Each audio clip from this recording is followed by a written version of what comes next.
Kelly again, and now we're with Dennis, and he's going to show us about some of the really cool STEAM challenges, and one of them is from a popular student-child game, which is tug of war.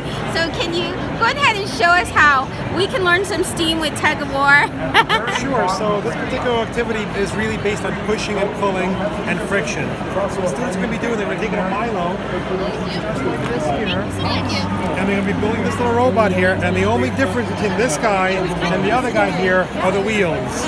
So you see how this one has no wheels, and this one has a piece of a rubber tread? So if we put them together here, the software's free. It's available on iPad it's going to happen PCs in my as soon as I hit play.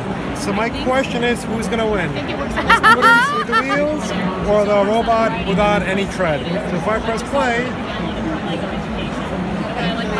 we have a clear winner. And this type of challenge can be modified by just having a pull challenge, where if I unhook this guy and I put extra weights in here, how far and how fast is he going to pull, as opposed to how far and how fast is this robot going to pull.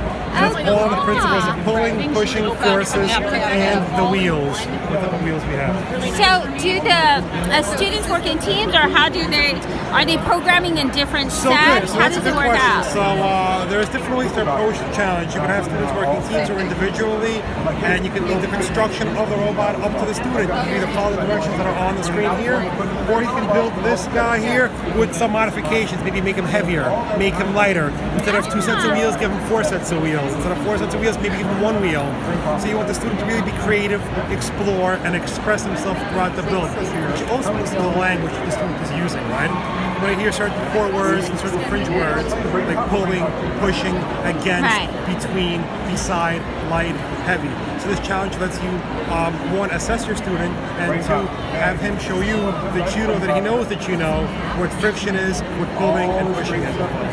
And so, as far you said friendship as well. So how do they do like the collaboration, or do you have any collaboration tips of when teachers are trying to do this, like maybe get their students to kind of teamwork on problem solving? So the nice thing to do that is to give student roles. So one student could be the builder, one student could be the engineer, another student could be a person who maintains the equipment or the pieces and the wells where this is built from. The building instructions here are very straightforward, and I'll show them to you very quickly. Okay, so it kind of goes through like the whole spectrum of like K through 8. For the tug of war challenge, for the classroom projects, then I go to pulling. Yeah, I do second to Great. So we can have one student scrolling through the creation block, while another student does the build. This is the completed build here, and as you go on, it tells you what pieces to use and how to put them together. So students can switch roles. For the first 5 steps, a student can be the person taking the pieces out, and then the other one is going to be putting together.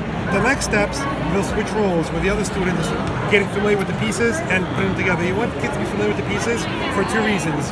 One, orientation matters. If you're putting something on the right side, you want to be on the right side, depending on what you're facing. The second reason is because you want to transfer the skills learned in the classroom into their homes. So let's say your parent buys a shelving unit, for example, and it has to be put together, right? You have to get all the A parts, the B parts, the C parts, like an IKEA furniture, right?